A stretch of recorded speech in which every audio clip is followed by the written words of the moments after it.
welcome to everyone here in person and online to join this hopefully interesting exploration with an emphasis on exploration of transdisciplinary world building for contributing to just sustainability transition. Right? So I'm John, as some of you, not all of you have met me or I've met you. I'm at the moment a research associate at the CST. I was one of the, I can say one of the founding members with Mark Swilling and Jan Hofmeyer. We started the CST in 2016 and then prior to that, prior to the CST, for those of you that know me, I was involved in building up what was then called the Tsama Hub. And I see you nodding your head. From about 2008 to 2015, we built up the Tsama Hub, which morphed into, together with Mark and Jan Hofmeyer, morphed into becoming the CST. So I've been very much involved in, if I may say so, the history of the CST. Okay, and there's my contact details at the bottom. Anybody would like to make contact with me on anything that you may agree with or disagree with, whatever way you'd like to play it. And then click, and then we're going to ask Chen, can you quickly introduce yourself, please? Hi, everyone. Yes, can you see and hear me? Yes, we can. Hi, my name is Jen. I've had a long partnership with John. I think I spent many years doing some summer and winter schools at CST when it was just founded in the early years. I've been collaborating ever since. Very excited to be talking about world building for just sustainability transitions on today's session. So the partners that will be presenting are actually partners that I've been working with for a couple of years. And they work out of the University of California, San Diego. And very interesting work that we have just presented to our funders, which is the Sanford School of Empathy and Compassion.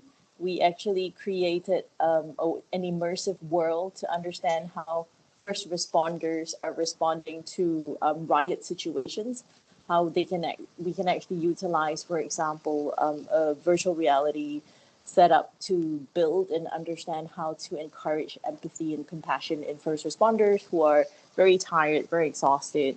It's been an interesting experience. So I'm really excited to be trying to bring together both the just and sustainable transition aspect of this and the world building and VR aspect of this, and looking forward very much to the conversation. Right, thanks, Chen. So we can click next slide. So basically, what I'm personally interested in this world building approach is what contribution can it make towards bringing about change when you work on just sustainability transitions. That's basically what I would like to, what I'm busy exploring, and that I'm inviting you to explore with us here today. So you can just click.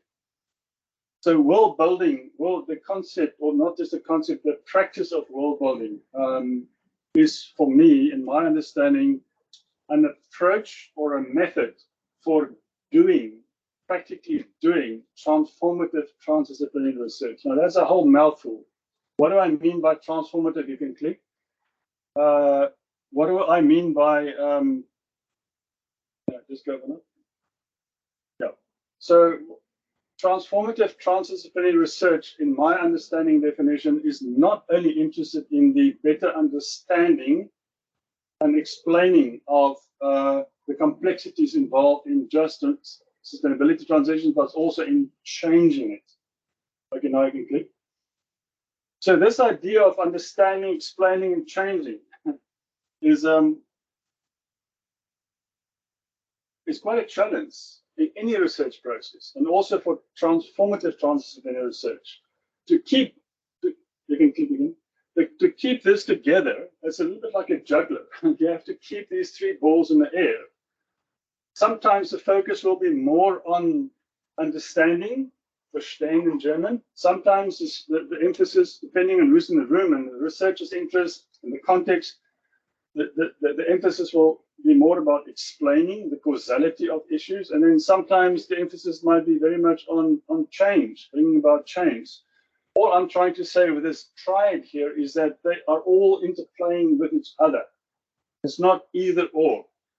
But to do that is actually quite challenging. And I'll come to this later on. For that, we need what I call agile. We need to be methodologically agile. How to juggle these three interests. They're playing and working on each other all the time. And we have to be quite dynamic and flexible in how we go about doing this. We'll come back to this because this forces us to think deeply about processual thinking. And I'll introduce to you later on what's called a fantastic new approach called emergent design, which I think is following logically out of this. Okay, so so that's just by way of introduction. I'm going to let us quickly now switch over to the presentation. Unfortunately, Joe and Trish, who's going to do the presentation, they can't be with us online because it's 4 o'clock in the morning for them in California. So, but they've given us a very nice pre-recorded presentation, which we're going to listen to now, and then we're going to give you 5 minutes to think about that, and then we're going to open up for discussions. All right. So, Mary, can we go over to the presentation? So I've put the link for the video in the chat. You have to watch it with us, just in case there's a little bit of a lag as I stream it. So I will share it online. You're welcome to do so. But if you struggle with bandwidth, please do feel free to click on the link and watch it in your own time.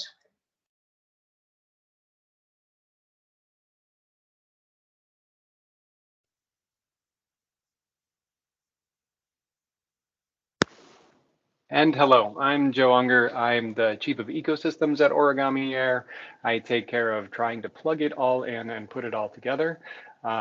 We'll get into our backgrounds a little bit later, but right now I'll talk a little bit about our world building history because we both come from the World Building Media Lab at USC and also have been running world building with things like Sundance, as well as Kauffman Foundation here in the United States, trying to bring world building from behind just large institutions and into the general practice of science, communication, and community building out there. Hello, I'm Trisha Williams, CEO of Origami Air. As well as everything that Joe just mentioned, I've also been creating virtual worlds for nearly 20 years, from traditional video games to exploratory virtual reality projects and research. We've recorded this presentation to talk about world building for just sustainability transitions. So I kind of wanted to start off with talking a little bit about how people like us start and grow up to be world builders. And for people like Trisha and I, that starts with growing up gamer. It's this idea that you have all of digital reality in front of you and always have. For us, this started off in the 80s when we grew up with our keyboards and then started programming real worlds into simulated universes that we could manipulate, talk to, and run around in all of the time. And now we started off with little blips and bloops like Pac-Man, but folks like Trisha and I, who have studied this all of our life, gone into AAA gaming, shipped blockbuster games, know and grow up in these universes that are filled with millions of people that are now grown up gamers who are living and breathing inside of these virtual worlds, which are living, breathing data environments. So why does growing up gamer mean anything when it comes to world building and mapping? Well, it comes to how we build maps that build worlds. If you look on the left, you see a chart by a group called Magic Leap XR. This is a company in the United States that started about a decade-ish ago that started to be able to explain to people how we were going to build and construct augmented reality environments. If you think of augmented, extended, and virtual realities, these are layers of reality on top of our own. But if you take out the physical world, the digital layers still exist. Now, these are worlds, whole worlds that humans have built free of of full natural environments. These we know as video games, as simulations, as digital twins. But now we can also do these at scale, and people like Trisha and myself and groups that have come out of things like video game studios now know how to create these environments to wholly new details that are much more rich and able to speak to real world data. Okay, but these worlds and digital worlds and video games are one thing, right? But how does it come to how we actually understand things? How this comes to what we're trying to address, justice and sustainability. Well, we really do this by embracing complexity. Embracing complexity through mapping is nothing new. The image on the top left is, almost 14,000 years old in Libya. It shows a complex ecosystem being mapped by humans. Below that is a neural network. That's our latest mapping of trying to map complexity over and over and over again. We've always shown the interwoven narrative of food, energy, and water, right? We call it the food, energy, water nexus because it is so well known and integrated into all of our ways of being. The difference is that now we can communicate these sorts of cultural and environmental learnings in a much more expedited and rapid way with immersive reality. Right? You can walk into the cave and see the ecosystem on the wall and see the ecosystem on the plane in the same space that you are interacting with a neural network. So the other consideration before we really get into world building and how this is going to build into new maps is to consider how mapping has evolved. With all of us, it's always evolved dimensionally. You can see the Nipper stone there, which is another like 16,000 years ago. We were anchored to the idea of carving it into a rug, putting it into a permanent place for reference. As time moved on, 2,000 years later, we moved to a parchment to skin. Again, abstracting out to lines and marks what we think of the rest of the world. But as those things go through time, they lose fidelity, they lose information, they lose the thickness of their data. So we've attempted as a species to collect together. We have huge mapping efforts like the cellular and global mapping projects from GPS, but now that is going into a new evolution, going into a new status, a new era where it's not just about mapping the data, it's about making sense of the data more and more. As more and more complexity has come into these thick data environments, the necessity to find new ways to navigate them, whether that be narratively, creating new tools like an Apple Vision Pro or a new phone application, are all tools by which we start to navigate the thick data that we all want to interact with.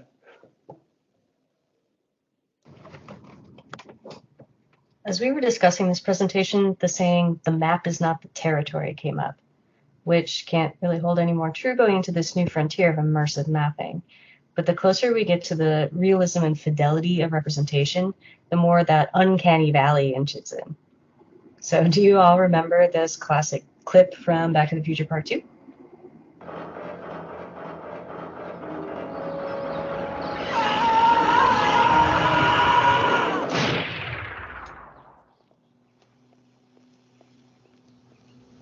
Shark still looks fake.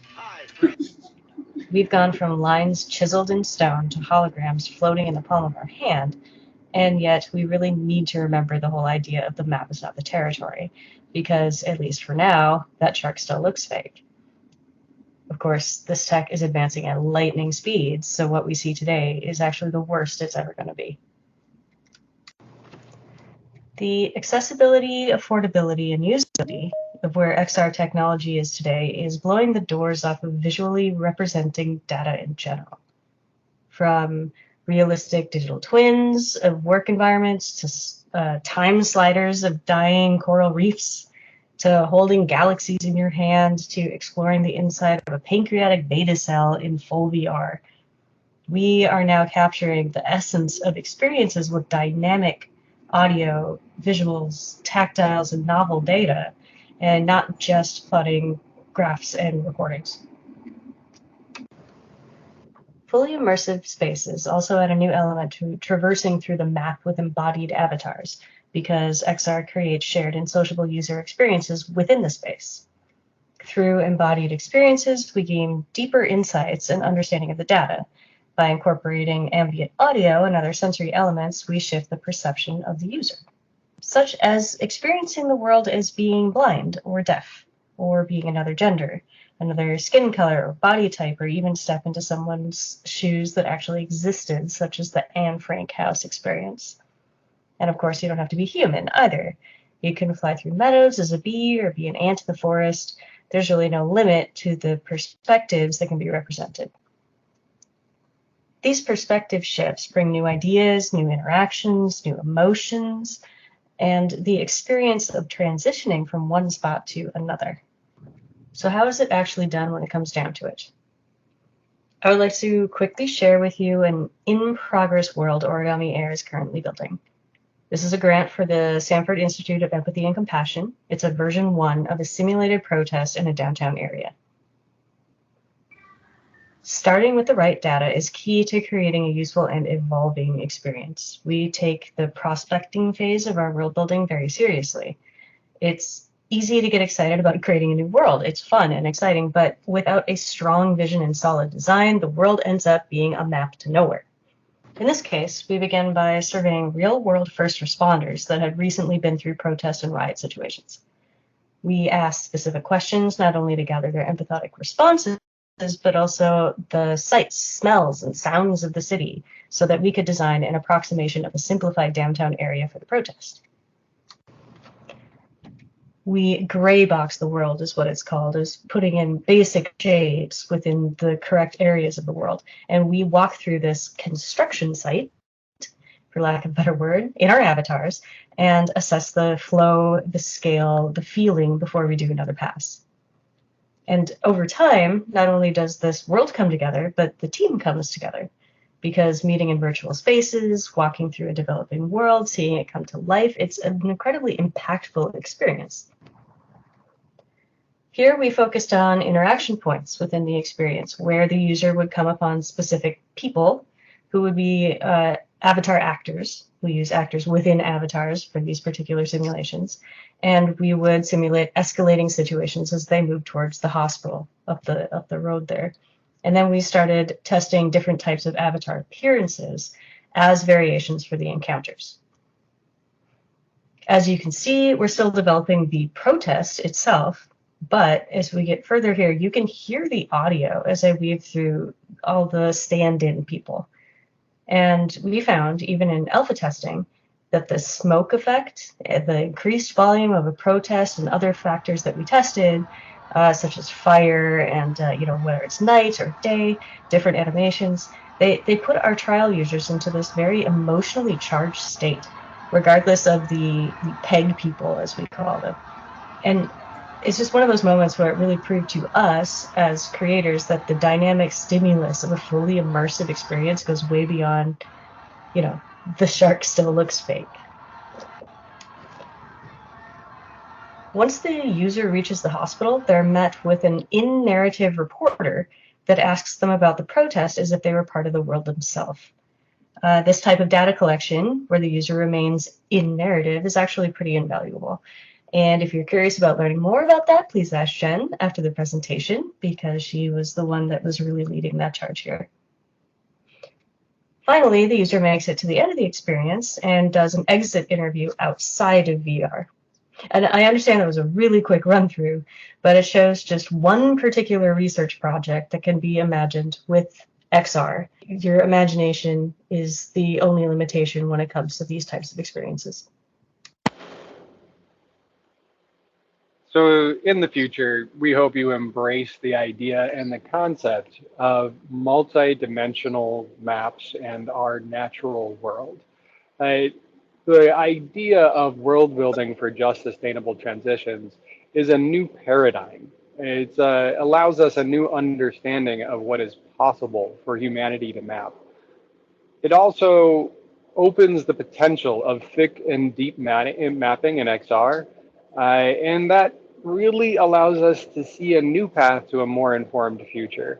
As we enter an era of mass global transitions, we hope that allowing foresight and tools like this to just get a glimpse at what our future could be could help us all get there a little better together. So really this vision is one of global collaboration. It takes a world and many points of view in order to create a thick map, in order to create an immersive environment that can actually speak to all of the points that we want to and see these just sustainable transitions in action. So we invite you to become a part of our effort, this World Thick Mapping Collaboration for Research and Academic Access. It's a project-based organization. We'll be announcing future charrettes and workshop in the upcoming year, and we hope to hear from everyone along the way. But if you've got a project or a consideration on thick mapping and how XR can really collaborate different voices and different points of view from across the globe or across the sciences, please reach out and get in contact with us. As we say in Origami Air, just start. If you're thinking about these sorts of things, reach out to us regarding thick mapping at connect@origamiair.co. Trisha Williams is our CEO. She handles a lot of the direct organization for things, so you can reach her at Trisha at. And myself, if you're looking to talk about the ecosystems or how these maps are pulled together, you can go Joe at. Jen and John as well are great contacts who are leading the way on pulling this collaboration together. So please continue the conversation there. Okay, thank you. Mary, next slide, please.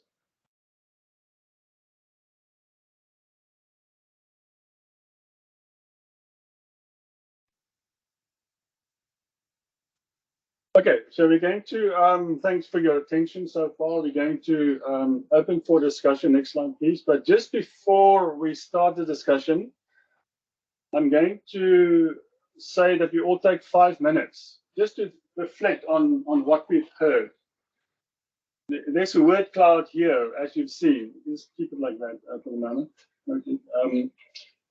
And quite a few words and concepts have been shared with you over the last 15, 20 minutes. And I'm going to leave this up on the screen. Just look at these concepts in words. Maybe you'd like to ask some questions about that, or you'd like to bring some of your own ideas that's not even here into the word cloud, and then we can open up for discussion in about 5 minutes time for the rest of the presentation. All right, so let's start with a 5-minute reflective time now. You can just write down your ideas and questions. I'll leave that up there.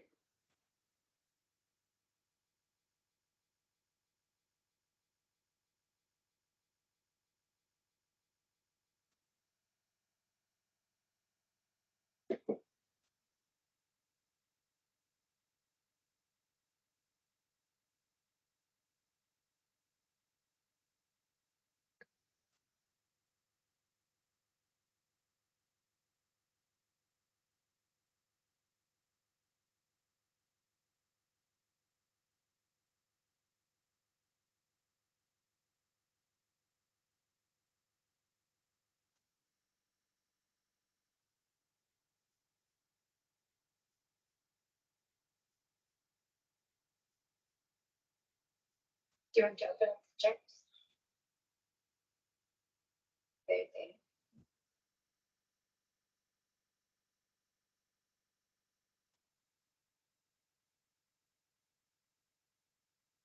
Two comments.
1 more minute. Let's start.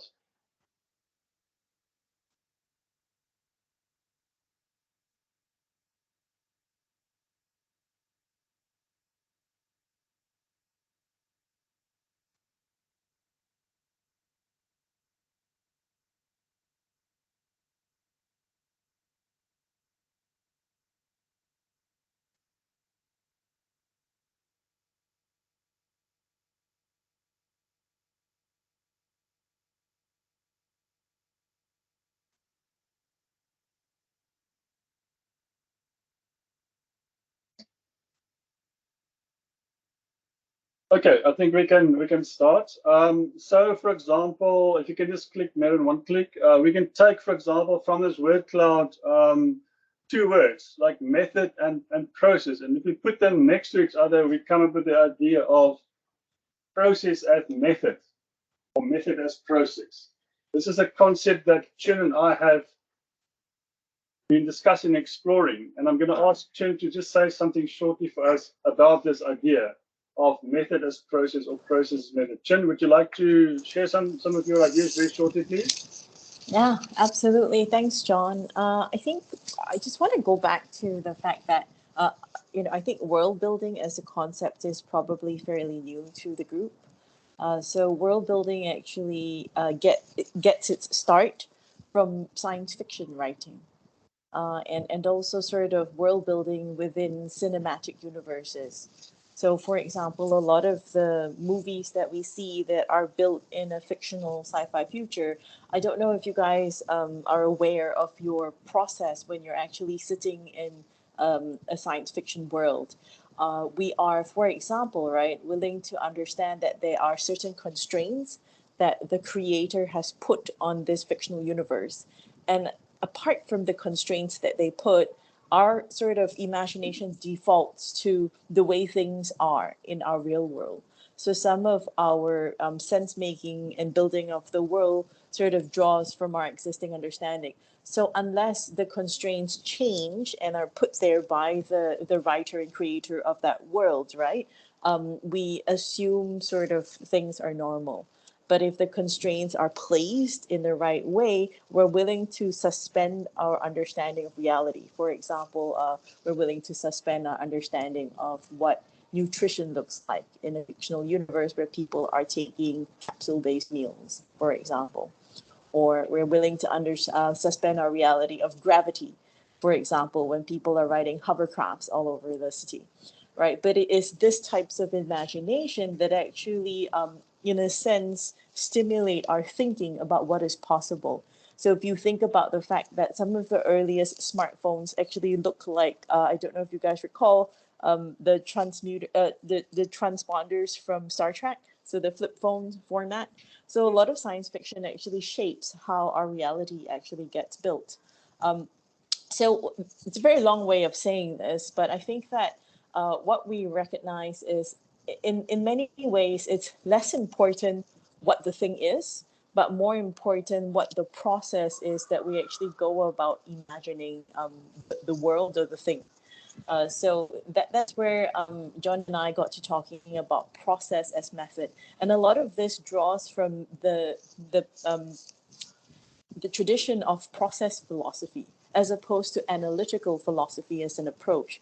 So a lot of our traditional science has been based on a very analytical sort of tradition where we're very used to actually understanding the thing and the ontology of the thing as a thing in and of itself. But what we found is actually what we understand of things, what we understand of reality is in perpetual making. It's in perpetual process. So I really like the concept of world building because world building is actually a verb. It's building. We're in the perpetual process of building and making. So I think that instead of, I think, dwelling on what type of methods we use, because I also think that oftentimes a lot of the sciences tend to be developed around already disciplines and schools. And then we further divide ourselves based on what types of methods that we actually utilize to go into the field, to build, and to write. So instead of being fixated around the method in and of itself, one of the things that John and I got really excited about is what if, it was less about the method, but more about the process. And we think about the process of engaging with people, engaging with voices, bringing in voices, co-developing an imagination, different imaginaries. What if we thought about that as the method instead? And we thought about process as method. So that's a little bit of my response, John. I want to hand over to you to get your input as well. Thanks, Jen. So one click, Miriam, just a short little contribution from my side, and then I'll shut up, is that if we take the two words emergence and design and put them together, then we come up with what I mentioned earlier on, this approach of emergent design. And one click, please. And there's quite a lot that's already been written on this. This article by Palethorpe is really, really informative. And basically it means that emergent design is an approach that starts from the beginning of conceptualizing the project right through publication. It's not one stage. It's immersed in all the different stages of the research process. And one click more. And what that means is that, for me, is that world building can be co-created during transformative transdisciplinary processes. During the process, you can bring the stakeholders together to create world maps, or world building maps for them, for their context. And in so doing, as we build it, as we co-construct these stick maps using world building as an approach, it can contribute to the directionality of the decision making on just sustainability transitions. So remember, we're talking about transdisciplinary research. That's a research process, but it can contribute to real world decision making processes through via building, co-constructing stick maps, world building stick maps. Okay. So that's just by way of introducing some of these concepts and ideas, and I think I'm going to hand over now to you guys to give us your responses. What have you heard? What have you not heard? What is it that we have discussed? What is it that we've not discussed that you think we should emphasize more? Anybody in the room or online or in the chat room? Yeah, you wrote a couple of comments in the chat. I was wondering if you'd like to raise that in plenary. Hi, yeah, I'm a bit sick today, so please excuse me. Camera is not going on. I was just really struck by the origami process and what they are using the XR for in terms of training and developing capabilities in first responders. I was just so struck that it is the virtual reality that activates the body, and responses that are emotional and encoded in the soma. So for me, that interface between virtual and kind of blood and bone is a really intimate and exciting interface and conversation. And I'm imagining that the thickness of the world, or the maps, like how they are put together, would depend on how you experience the fakeness or the non-fakeness of the shark. Like, it's the depth to which you are activated by this thickness of data, and yeah, I just found that really exciting. If I may respond to Nina's comment, thank you very much, Nina, for your reflection. It was a very interesting process building that world. A little bit of context as to that world. Actually, we started the build for that some 2 years ago, and I don't know if you guys recall, but in the height of COVID, there was a lot of tension around, for example, mask or no mask, right? Vax or no vax. And particularly in the US, there were a lot of riots. And this city that was shown in the video, a Cascadia city, is actually modeled and built around a real city. So it's actually based on a downtown in Oregon. So it's actually built.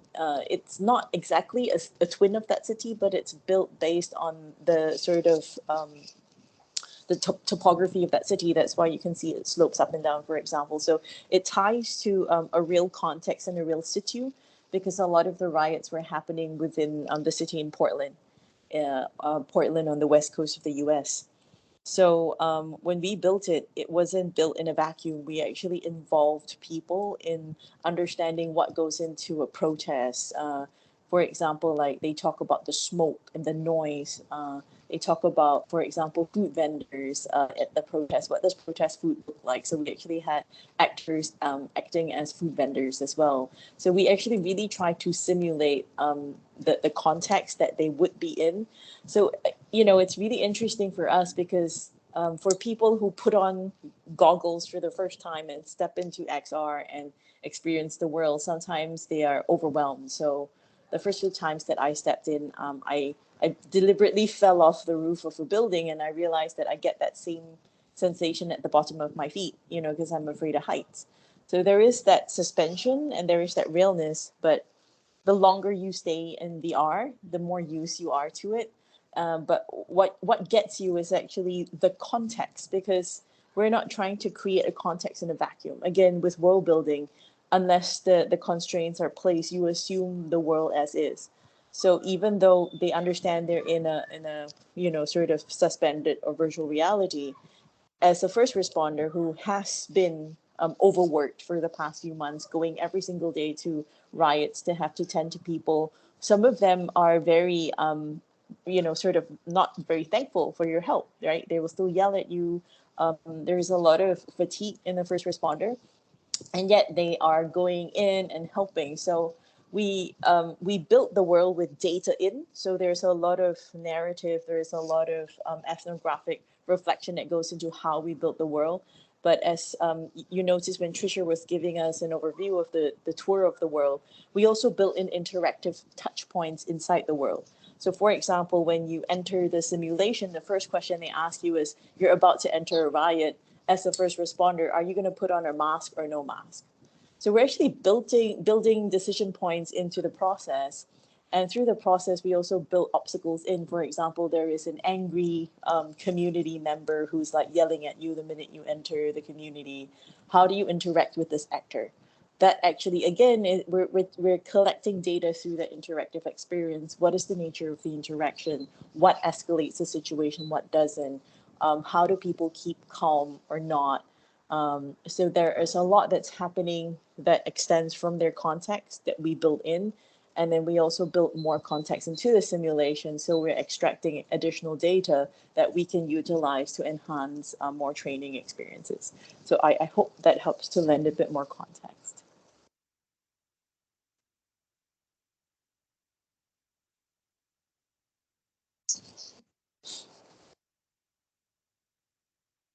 So I actually have one. I'm really interested in the idea of utopias and dystopias, and particularly world building coming from science fiction, and how stories that have been told in the past reflect a lot of how we see our cities today. So with an urban perspective, I was actually wondering, John, in our conversation previously, we were just chatting about how we could imagine new utopias or and work against certain dystopias. And while there are certain futures that I think everyone will agree are awful and you don't want, I think it'll be very difficult, or at least I assume it'll be very difficult to land on one idea of a utopia. And I was wondering what processes of conflict you have built into this and how you deal with that, because justice looks different for different individuals in different contexts. So I was wondering how that plays into what you should not doing. A quick response from me would be to not just fixate on positive utopias, but also on negative dystopias. So you want to create a dialectical tension between what is impossibly good and what is almost impossibly bad.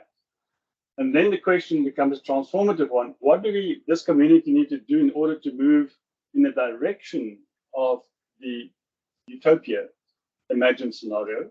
And what do we need to do, actions do we need to take to move away from the dystopia? So, but at least you've got a double movement here, a tension between what is very good and what is very bad. So, and then we can hopefully track our decision making, our actions as we move towards hopefully a more positive utopia. Along the way, as we said, process is really what it's all important, context, embedded in context. So as we move towards a more positive utopia or envisaged future, along the way, we're not always going to be sure which way are we going. So therefore, the narrative approach comes in. You can keep on collecting people's lived experiences through their stories of, are we moving in this direction or as opposed to that direction?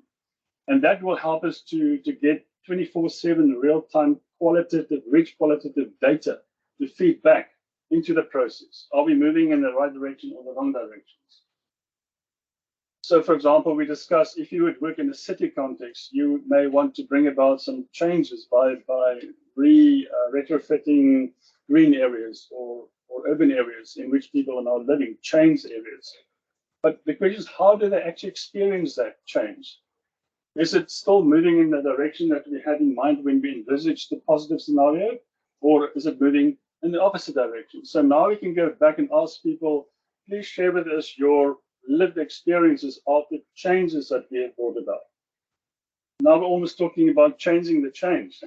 We need to be in a position where we can bring about quick, real-time changes to how people are actually experiencing the process, the road, the journey of transition. For me, that would be a creative way of using this for transdisciplinary purposes.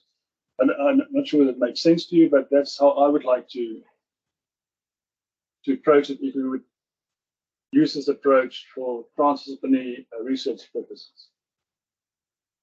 I think my question is, usually when we imagine this perfect future or a completely terrible future, it's quite a generic idea of what it could be. And I think we can all agree, or there's consensus on what a generically good future could look like. But I think it's the details that make that difficult. And I think even in a case, you continue using the example of retrofitting a certain area, there will be people who don't like that and people who do. And how do you engage or negotiate between those experiences? And I was wondering if that's something that you make room for in your process. I wonder if that opportunity then to create a space where you can build trust in it. Build trust in a vision.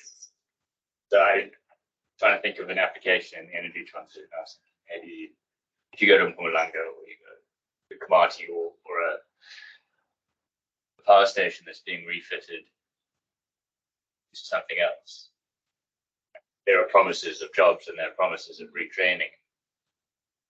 Yeah, the kinds of promises people hear all the time, but very, very little experience of anything coming to fruition, and no way to really understand or trust what that might mean. So if you can build a world which represents that and locate someone in that, or even just training processes.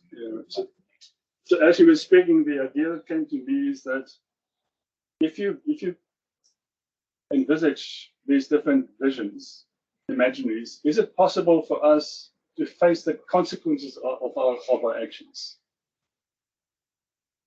already before it's actually happened? Can we, you know what I'm saying? Is it possible with this world building XR type of technologies in order to build trust? Are we going to take appropriate actions in this direction, that direction?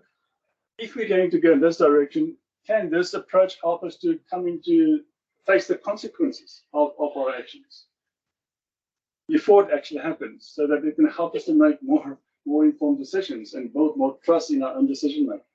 It's a question which I think will be worthwhile exploring when we delve deeper and deeper into it.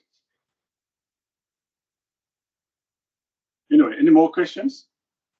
I think can I answer that? Try to answer that question. I think it's a really interesting look, which is sort of the philosophy behind what's going on here. And I think yes, I think when people are dragged into a situation where they can face up to be placed not necessarily where they jump in the lake of that feeling, but at least dip their toe in what it might feel like. It can radically shift behavior in process in time. And I think what's interesting about that is it's really about the exchange and empathy.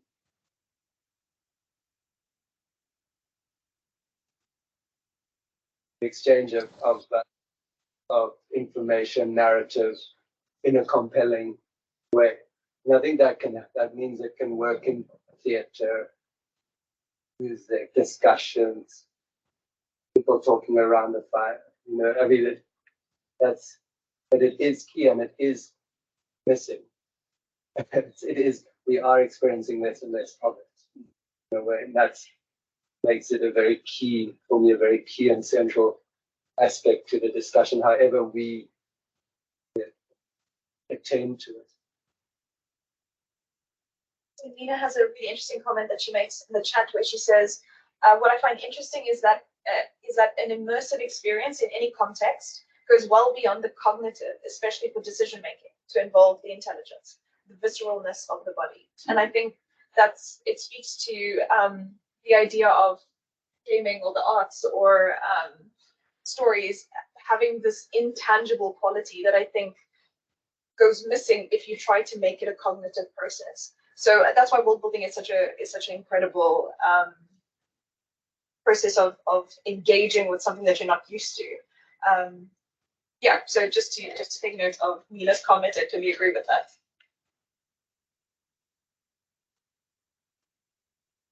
We have one red flag. From one perspective, it looks like potentially a very powerful corporate tool. Build support for their interests. Corporately. Yeah, so hegemonic or incumbent corporations have no interest in just transitions. So I want to respond to that. I absolutely agree with you. It's really interesting how XR and I think AI is starting to come together as some of the largest spaces in which investment is being made in the past year. I absolutely agree that it could become a corporate tool. And I think that's why, from our perspective, we're interested in making it a community tool. Because otherwise we can't balance that power shift, right? And to that end as well, I think from a futures perspective, what's really interesting, I'm a huge science fiction geek, is that the science fiction that's coming out of a lot of North American tradition in particular right now is very, very dystopic in nature. They cannot imagine a beautiful future. But if you look at some of the sparks that are coming out of more Afrofuturist traditions, Afrofuturism shows a lot more positivity, more utopic dimensions than this North American tradition. So I think that definitely there's a need to shift the power dimension. I think that, again, how do we utilize it as a tool for the people as opposed to just utilizing it as a corporate tool? It's agility. That's your point about agility as well.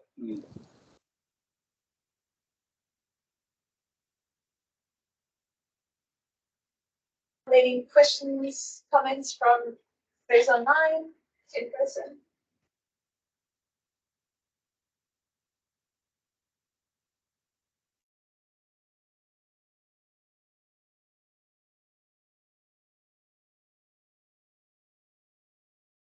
Take that as a no. John or Jen, if you would like to make some closing comments, and then maybe we can call it. Okay, yeah. So just a comment from my side. If there's anybody, although you may not have asked questions, and you're interested in exploring this further as a research approach, to make contact with us, we'd very much like to take that on a project basis. It's very much going to be do it on a project by project basis and looking at the specific context in which you're working. Although we may have talked today again about some generic ideas and principles and ideas involved in this, we'll use those to the best of our abilities to apply it, but it's going to be a matter of on a project by project basis to figure out the detail of how we can use this approach. And of course, like with any transdisciplinary approach, in order to bring some stakeholders or social actors into this is going to be key. I mean, who do you know out there that would be interested? What's in it for them? You'll have to go through those discussions with your stakeholders. Why should they participate in this in the first place? So those are the key strategic issues that we would have to, to figure out. This it's not a magic bullet. I mean, it's just not. I'm not presenting anything that's magic here. It's just that if we can bring stakeholders together and if we can put convincing arguments on the table for them to buy into it, to trust us, then we can. I just want to say the sky's not the limit anymore. We can really stretch the sky to imagine radically different futures, both utopias and dystopias. But let's talk about this around some specific concrete transdisciplinary projects. I've learned so much from project work that I cannot overemphasize the importance of that. That's where the real learning for me, is taking place. And it's an invitation. If this speaks to you, if this is your kind of stuff you'd like to experiment with, please make contact and let's see how far we can take it. Of course, the capacity and the skills and knowledge to use world building cannot just reside in myself or a few of us. We'd like to expose CST or other researchers to become familiar with this technology and this approach so that they can also use it to the fullest extent. There's also an invitation to build capacity around this. It mustn't just be John's story or baby. Definitely not. I'd like to make it quite clear. I'm interested in this, as you can see, but I'd like to also be in the process of helping to build the capacity so that others can also explore it. So those would be concluding remarks from me. Chen, from your side? Just for me, thank you for making the time to have this conversation. I absolutely concur with John. I think that there's nothing quite like building something out together, and it's not, we started with world building and this is the XR technology, but as with everything, it's never really about the technology. It's always people, ideas, and then technology in that order. So if we can get the more community immersive, how do we build with people type of aspect first, that's the most important part to lead with. And that's my parting note. Thank you, everybody. That's firstly a round of applause to both John and Thank you. And to Joe and Trish, who cannot be here. Yeah. Thank you. Put your hand up. No, I wanted to clap my head, sorry. Okay. I hope you feel better. But with that, I'd like to close the session. Thank you all for joining us. And yes, we'll see you next week, Thursday. Thank you. Thanks, man. Thanks for making this. Thank you. Bye.